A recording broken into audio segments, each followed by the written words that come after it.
सच्चाई जब अपनी पूरी सरमस्ती के साथ बयां की जाए तो एक ही नाम आता है, हज़रत सच्चल सरमस्त रहमतुल्लाह अलैह। हज़रत सच्चल सरमस्त की मज़ार रानीपुर के साथ दराजा शरीफ में है और हज़रत सच्चल सरमस्त के साथ बहुत खूबसूरत अकीदा और बहुत कुछ इस सहन से मैंने सीखा अपने अब्बा के साथ। और आज बहुत खुश नसीब हूँ मैं कि मैं फिर से सरकार के पास आई हूँ।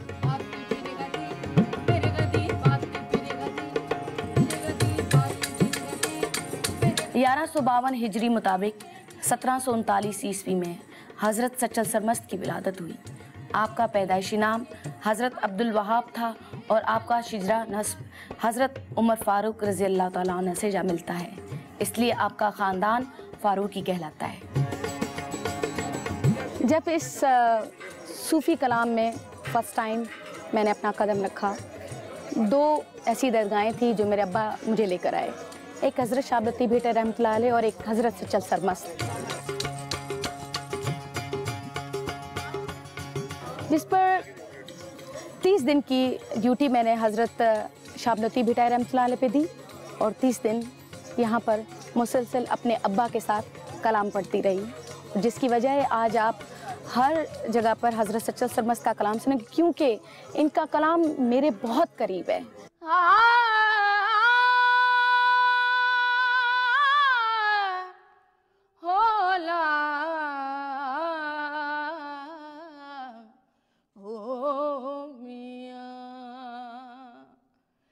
सचल सच करेगा जागिर अल्लाह कान कताल, हाँ अल्लाह कान कताल, हाँ होने मिले सानाल, मिले सानाल ख्याल दे मैं ता कोई ख्याल, हाँ होने मिले सानाल ख्याल दे मैं ता कोई ख्याल। हज़रत सच्चल सरमस्त के आला इखलाकी कदरों ने ही उन्हें सच्चल कहलवाया।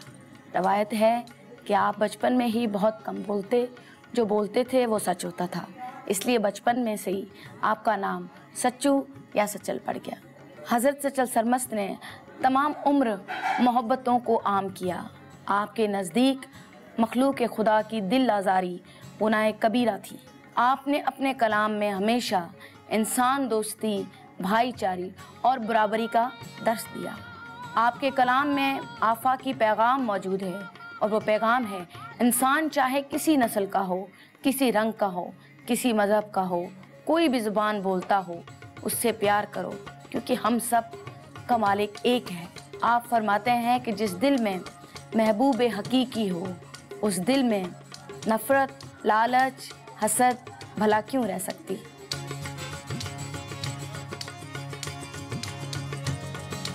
ये दरपेश, ये वली अल्लाह, ये अल्लाह के दोस्त जो खल्क़ खुदा के लिए अपनी ज़िंदगियों को वक्फ़ कर देते हैं, उनको हिदायत देने के लिए, उनको राह रास्त पे लाने के लिए, उनको बुराई से दूर करने के लिए या उनके अंदर से बुराई को दूर करने के लिए, तो फिर वो अवामी ज़ुबान के साथ साथ एक ऐसी ज़ुबान भी इस्तेमाल करते हैं कि जिसका बहुत जल्दी असर होता है। हज़रत सच्चल सरमस्त मंसूर हल्लाज और हज़रत शम तब्रेज़ की तरह बहुत बड़े वली थे और आप वहदतुल वजूद के मानने वाले थे, इसलिए आपको सिंध में मंसूर सानी कहा जाता है। हज़रत सच्चल सरमस्त ने तकरीबन 7 ज़बानों के अंदर कंपोज़ किया, अपना जो रिटन मटीरियल था 7 ज़बानों के अंदर लिखा, इसलिए उनको शायर हफ़ ज़बान भी कहा जाता है। हज़रत सच्चल सरमस्त की किताबों में दीवान आशकार, राजनामा, तारनामा, रहबरनामा, गदाज़नामा, रिसालो, मसलतनामा और दीगर कई किताबें शामिल हैं। साईं सच्चल सरमस्त की शख्सियत को पहले इस एतबार से देखिए कि वो महज एक शायर नहीं थे, बल्कि वो एक खुदा मस्त और इंसान दोस्त इंसान थे। और ये आप अच्छी तरह जानते हैं कि कोई फ़कीर हो या सूफ़ी हो या दरवेश हो, वो अपनी ज़िंदगी को जब खल्क़े खुदा के लिए वक्फ़ कर देता है तो खल्क़े खुदा से बात करने के लिए उसके पास एक ही ज़ुबान होती है और वह है शेर की। एक और भी बड़ी ज़बरदस्त रिवायत है कि इन्होंने सनम अपने जो मसवदे थे वो जला दिए थे। अच्छा। क्योंकि जिस हकीकत के करीब वो पहुंच चुके थे, वो जिस तरह से उन्होंने लिखी होगी, वो उससे डर गए थे कि इसको लोग पता नहीं गलत इंटरप्रेट ना कर लें, कुछ गलत मैसेजेस ना ले लें, कहीं गलत सिम्त में ना निकल जाएं। और मसवदे उन्होंने अपने जब जलाए, आपको मैं बताऊं कि तकरीबन 9,36,000 काफियाँ आपके नाम से मंसूब की जाती हैं, जो कि आपके नाम से हैं। हजरत सच्चल सरमस्त मरसिये के मैदान में पहले शायर हैं। आपसे पहले दोहों और बैतों की ज़मीन में हजरत शाह अब्दुल लतीफ़ भिटाई और बाज़ दूसरे शौरा ने सुर के दारू कहा था, लेकिन सिंधी मरसिये की सिनफ़े सुखन के मौजिद हजरत सच्चल सरमस्त ही हैं।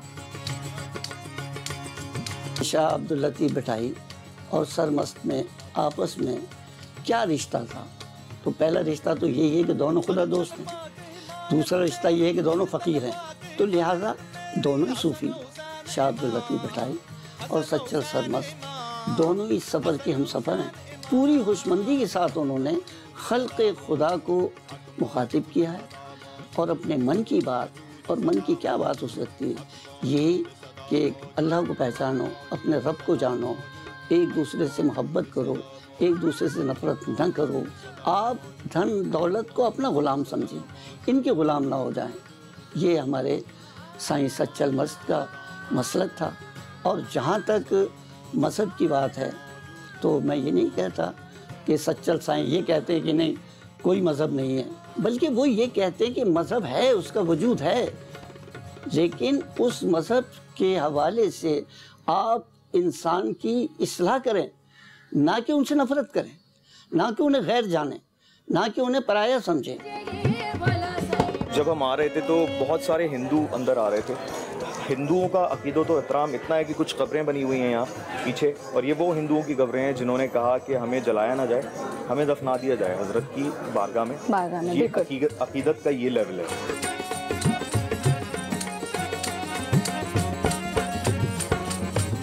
पार्टीशन से पहले एक हिंदू खातून शायरा थी, सूफ़ी शायरा थी, और आपकी बहुत अकीदतमंद थी, और जिनका नाम था तखल्लुस था, निमाणो। निमाणो का सिंधी में मतलब है मस्कीन। और जब पार्टीशन हुई हिंदुस्तान वो गई, और हिंदुस्तान में एक शहर है बड़ौदा, और वहाँ पर 700 कलाम हज़रत के, जिसमें हिंदी, सराइकी, सिंधी, शायकी है, और सूफ़ी का पैगाम दिया, जो कलाम यहाँ पर मौजूद नहीं थे, आज वो ले जाकर उन्होंने किया। और ये बड़ी बात है। हज़रत सच्चल सरमस्त का जब भी सारंगी और तबला पर हाथ लगता तो एक अपनी कैफियत और वजद में चले जाते, और जब आपको होश आता तो कहते कि ये मैं नहीं था, ये कोई और था। इसी वजद में सरकारों ने फरमाया कि कंजरी वाली सूरत बन के सच्चल नाम सडेंदा, दर साइयां दे समय सिपाही पर सच्चल खास गुलाम।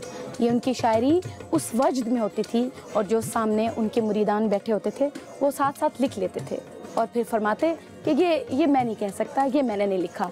तभी उनका नारा पूरी दुनिया में एक ही था, हक मौजूद, रब हर जगह पर मौजूद है, सिर्फ ढूंढें आप। कि उनकी शख्सियत और उनका किरदार जो था वो पूरा मजहब इस्लाम की उस कैफियत में डला था, जो उस इलाके से ताल्लुक़ रखता था, जो सिंध की वो तहजीब, सकाफ़त, माशरत तमाम थी, उससे जुड़े हुए थे सच्चल साईं। उम्र के आखिरी हिस्से में आप बीमारी में मुब्तला हुए, और मौरखा 14 रमज़ानुल मुबारक 1242 हिजरी बमुताबिक 1827 ईस्वी में वफ़ात पाई। वाली रियासत खैरपुर मीर सोहराब खान और उनके फर्जंद मीर रुस्तम खान तालपुर दरगाह दराजा के बड़े मोतक़िद थे, इसलिए इस दरगाह पर पहला मकबरा मीर रुस्तम खान ने 1228 हिजरी में तामीर करवाया, जिसकी क़तई तारीख़ सदर दरवाजे पर लिखी हुई है। मज़ार के अंदर आपके वालिद मियाँ सलाहुद्दीन फ़ारूकी, आपके चचा ख्वाजा अब्दुल हक और फ़ारूकी ख़ानदान के दीगर बुज़ुर्ग अफराद की कब्रें भी मौजूद हैं। मज़ार के बैरूनी हिस्से में और बराबर वाले हुजरे में भी कई ख़ानदान के अफराद और खुलफा की कब्रें हैं। उनकी वफ़ात के बाद भी आज भी यहाँ वैसे ही जैसे हम देखते आ रहे हैं बाकी सारी दरगाहों में, वैसे ही फैज़ जारी है। सनम, आप गाती रही हैं इस कलाम को और ख़ास तौर पे आपका फोकस रहा है हज़रत सच्चल सरमस्त का कलाम। ऐसा मैं आपको बात बताऊं कि मैंने सब वलियों को पढ़ा है, पर यकीन माने कि आज इस दरगाह में आज बैठकर जो मेरी कैफियत है, मैं आपको ख़ुद नहीं बयान कर सकती कि मैं बड़े बड़े कॉन्सर्ट्स करने वाली आज मुझसे बोला नहीं जा रहा। मतलब ये कैफियत है मुझसे कि मेरे पास अल्फाज नहीं, और ये वजह है कि मैंने हमेशा इनके कलाम सबसे ज़्यादा पढ़े, क्योंकि मैं इनके बहुत क्लोज, बहुत करीब हूँ इनके। और मैं आपको बताऊँ, मेरा एक कलाम था, इत नहीं तो कित नहीं, ये कौन प्या बोलेंदा। अगर इत नहीं है तो फिर कित नहीं है। अगर आपके दिल के अंदर रब नहीं है तो फिर मस्जिद मंदिर में आप मत ढूंढें। बुढ़न कनु जो बाहर आया, बुढ़न कनु जो बाहर आया, गाल अलेसी केही अजब जेगी। सुन बात बिरगदी बिरगदी, बात बिरगदी बिरगदी, बात बात बात बात बात, सुन बात बिरगदी बिरगदी, बात बिरगदी।